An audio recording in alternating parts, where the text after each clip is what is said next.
اور اسباب تجارت کا بہت سا لایا، یعنی تجارت کا بہت سارا سامان لایا۔ اسباب مطلب سامان، اسباب کا مطلب سامان۔ خبرداروں نے میرے حضور میں خبر کی کہ ایسا بڑا تاجر آج تک شہر میں نہیں آیا، میں نے اس کو طلب فرمایا۔ تو بادشاہ بتا رہا ہے کہ اس دور میں، میرے زمانے میں ایسا کوئی بادشاہ نہیں، ایسا کوئی بھی تاجر نہیں آیا تھا۔ تاجر مطلب بزنس مین ہوتے ہیں، تو جو بازار میں فروخت کرنے نکلتے ہیں، سامان بیچنے نکلتے ہیں، تو ایسا کوئی بھی تاجر نہیں آیا تھا اب تک، تو اسی لیے میں نے فوراً اس تاجر کو اپنے پاس بلوایا۔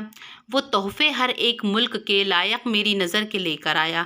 وہ بہت سارے تحفے لے کر آیا تھا، تو ہر ملک کے لائق بھی لایا تھا، بہت سے لوگوں کے لیے تحفے لے کر آیا تھا، لیکن میرے لیے بھی، میری نظر کے لیے بھی وہ ایک تحفہ لایا مجھے دکھانے کے لیے۔ فی الواقع ہر ایک جنس بے بہار نظر آئی، یعنی جو جنس بے بہا تھا، بہت ہی قیمتی پتھر وہ لے کر آیا تھا، ایک ڈبی میں لال موتیوں کا ایک ڈبی میں پتھر تھا، نہایت خوش رنگ اور آبدار، مطلب دیکھنے میں وہ بہت ہی خوش رنگ لگ رہا تھا، بہت ہی آبدار لگ رہا تھا، یعنی چمکدار لگ رہا تھا حقیقت میں۔ تو حقیقت میں وہ بہت ہی قیمتی تھا، ہے نا۔ ڈبیا میں ایک لال جیسا تھا، پتھر جیسا لال تھا، تو قد و قامت میں بھی درست اور وزن میں 5 مثقال کا تھا، یعنی وزن اس کا 5 مثقال تھا۔ مثقال کہتے ہیں ایک وزن ہوتا ہے جو 4.5 ماشا کے برابر ہوتا ہے، اس کو کہتے ہیں مثقال، تو وہ وزن میں مثقال کے برابر تھا۔ میں نے باوجود سلطنت کے ایسا جواہر کبھو نہ دیکھا تھا اور نہ کسوں سے سنا تھا، پسند کیا۔ سوداگر کو بہت سا انعام اکرام دیا اور سند راہداری کی لکھ دی کہ اس سے ہماری تمام قلمرو میں کوئی مزاحم محصول کا نہ ہو، جہاں جاوے اس کو آرام سے رکھے۔ مطلب کیا کہ انہوں نے نہ تو ایسا کبھی کوئی جواہر دیکھا تھا کہیں پر بھی، اور نہ ہی کسی سے سنا تھا، تو انہوں نے اس کو بہت پسند کیا بادشاہ نے، اور اس سوداگر کو، جو تاجر آیا تھا، اس کو بہت سارا انعام بھی دیا، اور سب جگہ یہ خبر بھی کر دی کہ یہ کہیں پر بھی جائے تو کوئی اس کو پریشان نہ کرے، کوئی بھی اس سے کچھ بھی محصول نہ کرے۔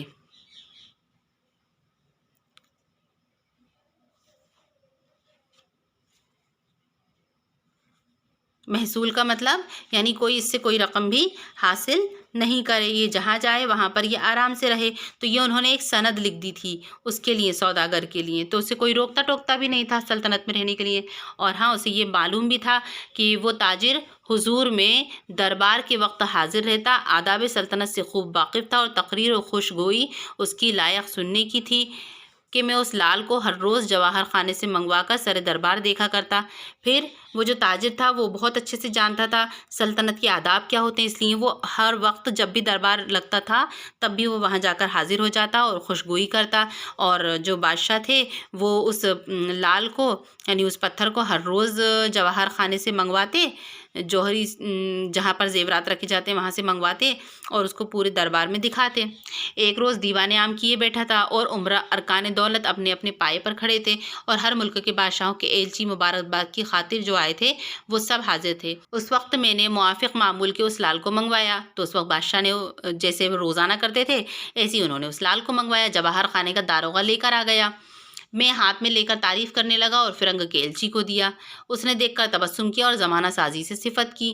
اسی طرح ہاتھوں ہاتھ ہر ایک نے لیا اور دیکھا، اور ایک زبان ہو کر بولے کہ قبلہ عالم کے اقبال کے باعث یہ میسر ہوا ہے، والا نہ کسو بادشاہ کے ہاتھ آج تک ایسا رقم بے بہا نہیں لگا۔ اس وقت میرے قبلہ گاہ کا وزیر کے مرد دانا تھا اور اسی خدمت پر سرفراز تھا، وزارت کی چوکی پر کھڑا تھا، آداب بجل آیا اور التماس کیا کہ کیا کچھ عرض کیا چاہتا ہوں، اگر جاں بخشی ہو۔ ہوا کیا، اس پیراگراف میں بتایا ہے کہ جو انہوں نے لال منگوایا بادشاہ نے، تو وہ سبھی کو دکھا رہے تھے، تو انہوں نے ایک فرنگ کے ایلچی کو بھی دیا۔ انہوں نے اس لال کو دیکھا اور ہلکے سے مسکرا دیے، تبسم کیا یعنی مسکرا دیے، اور پورے زمانے کو اس کی خوبی بھی بیان کی، زمانہ سازی سے صفت کی، یعنی جتنے بھی لوگ وہاں پر زمانے سے آئے ہوئے تھے ان سب سے اس کی خوبی بیان کی۔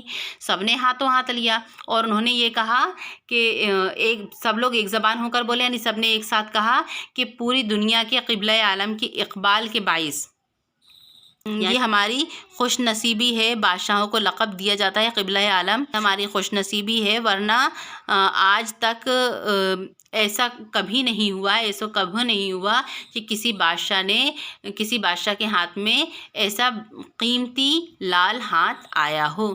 ہے نا۔ اس وقت میرے قبلہ گاہ کا وزیر کے مرد دانہ تھا، یعنی اس وقت کیا ہوا میرے لیے، وہ عام طور پر باپ کو قبلہ گاہی سے متعلق کیا جاتا ہے اردو میں، ہے نا۔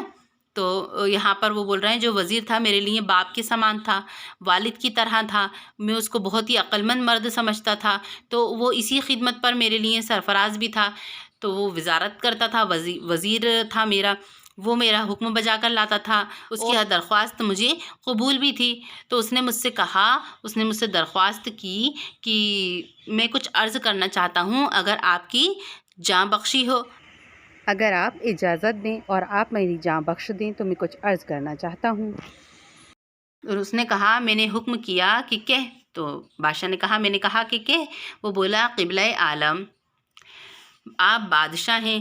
قبلہ عالم سے مطلب بادشاہوں کا جو لقب دیا جاتا ہے، وہ کہتا ہے کہ آپ بادشاہ ہیں اور بادشاہوں سے بہت بعید ہے، یعنی بعید ہے کا مطلب بادشاہوں سے میں بہت دور ہوں، کہ ایک پتھر کی اتنی تعریف یہ بادشاہوں کو شوبھا نہیں دیتا، یعنی بادشاہوں پر اچھا نہیں لگتا کہ ایک پتھر کی اتنی تعریف کریں، اگرچہ رنگ ڈھنگ سنگ میں لاسانی ہے، لاسانی یعنی اس کے جیسا کوئی دوسرا نہیں ہے، یہ بے مثال ہے، لیکن سنگ ہی تو ہے، پتھر ہی تو ہے، اور اس دم سب ملکوں کے ایلچی دربار میں حاضر ہیں، اور اس وقت سارے ملکوں کے ایلچی یہاں پر آئے ہوئے، ایلچی سے مطلب سفیر، جب اپنے اپنے شہر میں جاویں گے البتہ یہ نقل کریں گے کہ عجب بادشاہ ہے، کہ ایک لال کہیں سے پایا ہے، اسے ایسا تحفہ بنایا ہے کہ ہر روز بروز منگواتا ہے، اور آپ اس کی تعریف کر کے سب کو دکھاتا ہے۔ پس جو بادشاہ یا راجہ یہ احوال سنے گا اپنی مجلس میں ہنسے گا۔ خداوند ایک ادنا سوداگر نشاپور میں ہے، اس نے 12 دانے لال کے ہر ایک 7 مسقال کا ہے، پٹے میں نصب کر کے کتے کے گلے میں ڈال دیے ہیں۔ مجھے سنتے ہی غصہ چڑھایا اور کھسیانے ہو کر فرمایا کہ اس وزیر کی گردن مارو۔ یعنی بادشاہ کیا بتا رہا ہے کہ وزیر نے مجھ سے کہا کہ آپ بادشاہ ہیں، اور بادشاہ کو یہ بات اچھی نہیں لگتی کہ وہ ایک پتھر کی اتنی تعریف کرے، حالانکہ بہت قیمتی ہے، ایسا ہے کہ اس کے جیسا کوئی دوسرا ہی نہیں، بہت دکھنے میں بھی بہت اچھا ہے، لیکن ہے تو پتھر ہی۔ اب یہاں پر جو دوسرے ملکوں سے دربار سے سفیر آئے ہیں وہ سب حاضر ہیں، یہ لوگ جب اپنے اپنے شہر جائیں گے تو یہ کیا کہیں گے کہ ایک بادشاہ ہے بے وقوف ہے، وہ ایک پتھر کہیں سے مل گیا ہے، اس کو تحفہ بنا کر رکھ رکھا ہے، روز روز اس کو منگواتا ہے اور سب سے اس کی تعریف کر کے بتاتا ہے۔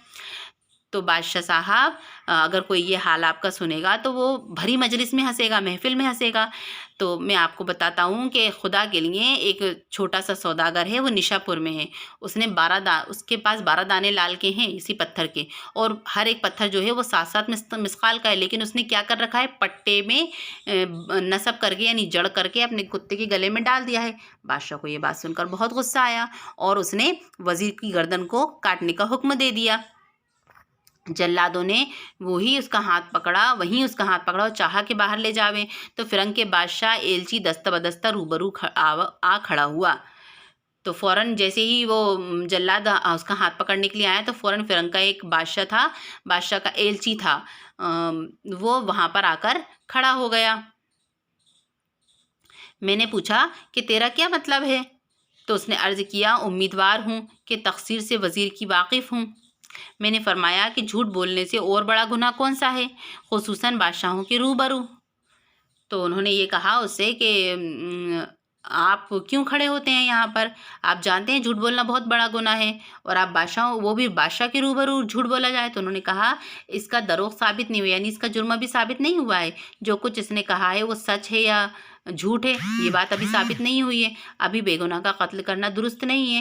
تو اس کا میں نے یہ جواب دیا کہ ہرگز عقل میں نہیں آتا، ایک تاجر کے نفع کے واسطے شہر بشہر اور ملک بملک خراب ہوتا پھرتا ہے اور کوڑی کوڑی جمع کرتا ہے 12 دانے لال کے جو وزن میں 7 مسقال کے کتے کے پٹے میں لگا دے۔ اس نے کہا خدا کی قدرت سے تعجب نہیں، شاید کہ بشاید ایسے تحفے اکثر سوداگروں اور فقیروں کے ہاتھ آتے ہیں، اس واسطے کہ یہ دونوں ہر ایک ملک میں جاتے ہیں اور جہاں سے جو کچھ پاتے ہیں لے آتے ہیں۔ صلاح دولت یہ ہے کہ اگر وزیر ایسا ہی تقصیر وار ہے تو حکم قید کا ہو، اس لیے کہ وزیر بادشاہوں کی عقل ہوتے ہیں، اور یہ حرکت سلاطینوں سے بدنما ہے کہ ایسی بات پر کہ جھوٹ سچ کا اس کا ابھی ثابت نہیں ہوا حکم قتل کا فرما دیں اور اس کی تمام عمر کی خدمت اور نمک حلالی بھول جائیں۔ بادشاہ سلامت۔ اگلے شہریاروں نے بندی خانی اسی سبب ایجاد کیا ہے کہ بادشاہ یا سردار اگر کسوں پر غضب ہوں تو اسے قید کریں، کئی دن میں غصہ جاتا رہے گا اور بے تقصیری اس کی ظاہر ہوگی، بادشاہ خون ناحق سے محفوظ رہیں گے، کل کو روز قیامت میں ماخوذ نہ ہوئیں گے۔